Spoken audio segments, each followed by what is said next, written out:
Magandang gabi mga kabulgar, narito na ang mga balita ngayong Lunes.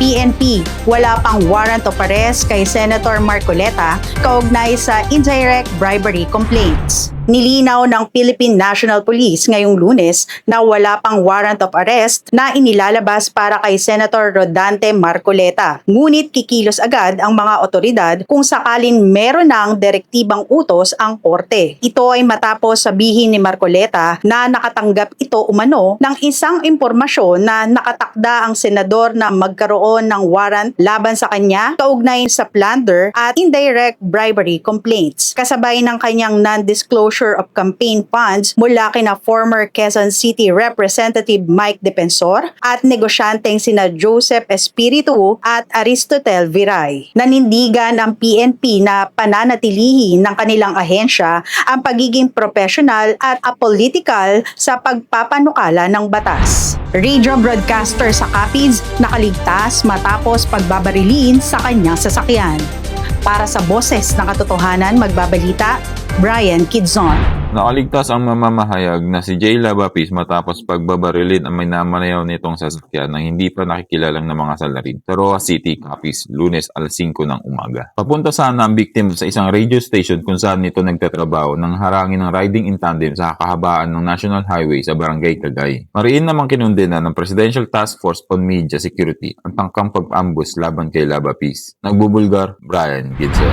3 ang nasawi habang 5 ang sugatan matapos ang pamamaril sa isang paaralan sa Tacloban City. Para sa Boses ng Katotohanan, magbabalita, RJ Atoralde. Nangyari ang krimen sa San Jose National High School sa Tacloban nang pasukin at pagbabarilin ng mga armadong lalaki ang paaralan umaga ngayong Lunes. Ayon sa mga otoridad, 3 ang kumpirmadong namatay habang sugatan naman ang 5 pang biktima. Agara namang inilikas ang mga mag-aaral at guro matapos ang pamamaril. Naaresto ang 2 suspect at kinilala ang isa bilang 15 anyos na grade 9 student. Agad sinuspinde ng Tacloban government ang lahat ng klase sa San Jose District. Nagbubulgar, RJ Atoralde. 50 katao ang sugatan habang 18 ang nawawala pa matapos ang pagsabog ng isang factory sa Qatar. Para sa Boses na Katotohanan, magbabalita, Miguel Banaag. Sumabog ang isang natural gas export terminal sa Ras Laffan Industrial Area sa Qatar sa kaligitnaan ng pag-resume ng mga workers sa kanilang operasyon nitong linggo. Ayon sa Interior Ministry ng Qatar, nangyari ang pagsabog dahil sa isang technical incident. Sugatan ng 54 na katao matapos ang insidente habang patuloy pa rin pinaghahanap ang 18 individual na napaulat na nawawala. Nagbubulgar, Miguel Banaag. China Coast Guard na namataan sa EEZ ng Pilipinas, DEDMA. Walang pakialam sa radio challenge ng PCG. Para sa Boses ng Katotohanan, magbabalita, Jenny Albason. China Coast Guard Vessel 5304 na namatang nagpapatrolya sa loob ng Exclusive Economic Zone ng Pilipinas hindi sumasagot sa mga radio challenge ng Philippine Coast Guard. Ayon sa PCG, mula pa noong June 20 nitong Sabado nang i-deploy ang BRP Malabrigo upang paalisin ang nasabing barko ng China matapos nitong maglayag sa hangganan ng sakop ng China sa West Philippine Sea. Nanindigan naman ng PCG na ipagpapatuloy ng ahensya ang pagbibigay proteksyon para sa mga Pilipinong mangingisda at pangangahalagahan nito ang soberanya ng bansa sa karagatang sakop ng Exclusive Economic Zone. Nagbubulgar, Jenny Albason. Pakinggan naman natin ngayon ang Boses ng Bayan.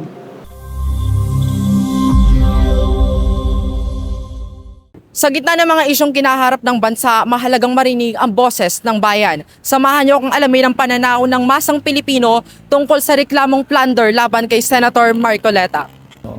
Ang gusto namin mangyari, si Marcoleta, magandang record niya. Tapos, ang gusto namin, siya ay katandim ni Sara bilang Vice President.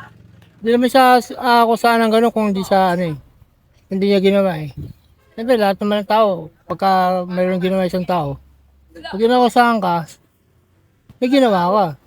Diba? Yun. Mostly naman kasi yung mga senators na nandito ngayon sa government natin lahat naman sila, as in para sa akin, hindi sila malinis. So, lahat naman sila merong mga katiwaliang ginagawa. So, I think para sa akin so guilty din siya. So, parang bias din siya nung that time na siya yung nandun sa kakandak ng mga hearing. So, As of na wala talaga akong wala akong trust sa government ngayon dahil walang mapagkakatiwalaan sa kanila.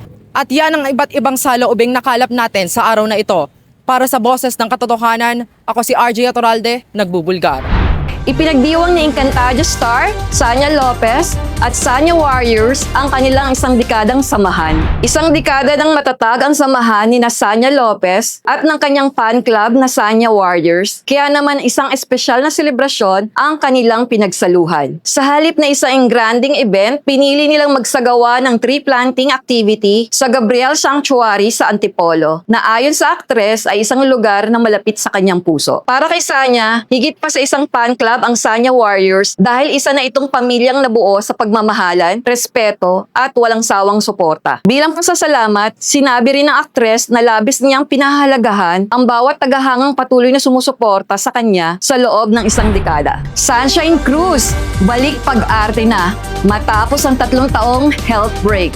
Para sa Boss ng Katotohanan, narito si Mabel Beron. Matapos sunahin ang kanyang kalusugan sa loob ng 3 taon, handa na muling sumabak sa aktingan si Sunshine Cruz. Sa kanyang Instagram post, ibinahagi ng aktres na nakakuha na siya ng go signal mula sa kanyang neurologist matapos ang kanyang gamutan laban sa myasthenia gravis. Aminado si Sunshine na marami siyang tinanggihang proyekto dahil ayaw niya maging pabigat sa production kung biglang sumumpong ang kanyang autoimmune condition. Sa wakas, muli na niyang may pagpapatuloy ang kanyang karir at sa pagkakataong ito, mas malakas at masandang humarap sa panibagong mga proyekto. Nagbubulgar, Mabel Vieron. Bakbakang gilas at NC Pro Teams sa Tune Up Games 2026, kasado na.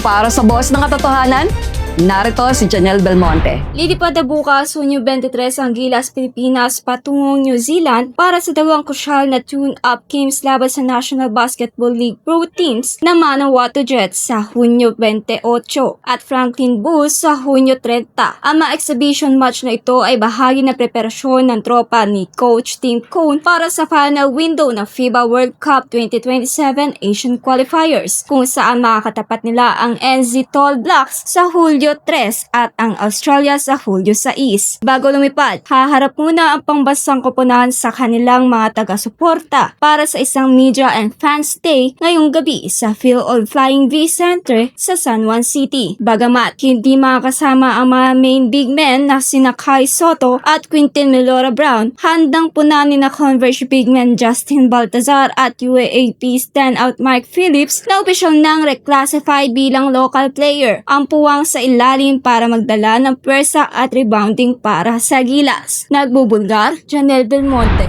Oy, Mitch! Yes. Meron ako mga nababasa na yung mga politiko daw natin ngayon, mga TH, trying hard ba yun?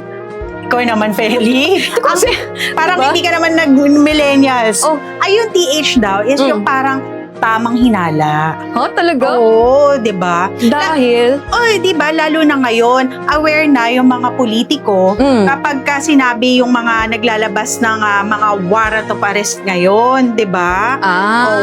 Okay. Diba? So, parang sila, mismo sila naiisip na kailangan nilang maging aware na baka mamaya sila naman ang merong warrant of arrest, ganon. Oo, di ba? Mahalaga sa isang politiko na syempre malinis ang kanyang records, di ba? Kapag ka na-issuehan ka kasi ng warrant of arrest, di ba, may kaukulang, ibig sabihin may kaso kang kailangan laruin, pangalan mo. Nagsimula yan nung nagkaroon ng warrant of arrest si Senator Bato. Si Bato. Oo, tapos medyo may mga lumalabas. Oo nga, di ba, meron yan, sumunod yung kay Senator Villanueva. Isa pa yan. Sino pa ba yung pinakabago ngayon? Si Senator Bongo pala, di ba? Si Senator Bongo, Oo, di ba? yun At ito, yun pala yung trying hard na sinasabi ko, dapat pala tamang hinala. Oo, aware na sila ngayon, Yun na palang ibig sabihin nun ngayon, mga Gen Z, no? At syempre ngayon, yun nga is si Senator Marcoleta. Diba? Oo nga. So, ang dami na nilang TH ngayon. So, yun pala yun. Kala ko pa man din kung ano yung TH. So, kailangan papatunayan nila. Alam mo, tingin ko mas mabuti rin yung medyo aware sila sa ganyan eh. At least, 'di ba? Magkakaroon sila ng isipin na kailangan medyo okay ako ngayon kasi baka mamaya, di ba, parang natatakot sila. Isa pa yan, ano? Oo, di ba, na gano'n na nangyayari sa atin ngayon na pag may may hinala sa'yo, pwede ka nang ano yun. Eh, sabi naman, kung wala ka namang tinatago na kung ano man, at malinis ang konsensya, eh wala ka naman dapat na feeling ikakaba. Okay. Diba? So, sa mga susunod tingin ko yan ang mga abangan natin kung sino naman yung magti-TH pagdating sa Susunod. pagdating sa mga kaso. Okay. At yan ang mga boses na nangibabaw sa araw na ito. Ako si Feli Nang. At para sa iba pang detalye ng mga balita, tumutok sa aming website www.bulgaronline.com. Maaari rin kayong tumutok sa aming mga social media accounts o si Mitch Maca. Sa panahong mahalaga ang katotohanan, paiingayin pa rin ang boses ng bayan.